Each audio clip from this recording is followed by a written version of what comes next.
పూర్వకల్పంలో ఒకసారి అద్భుతమైనటువంటి పాలసముద్రంలో విష్ణుమూర్తి పడుకొని ఉన్నాడు.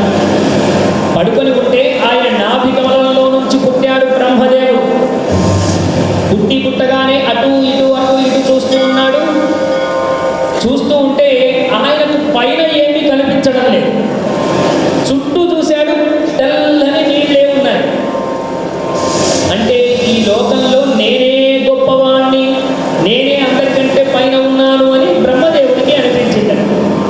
అనిపించి ఒక్కసారి కింద చూశాడు. చూడగానే ఎవరో పడుకుని ఉన్నటువంటి వాడు కనిపించాడు. కిందికి వెళ్ళాట. వెళ్ళి వత్సా అన్నాడు. అంటే బిడ్డ అని పిలిచాడు.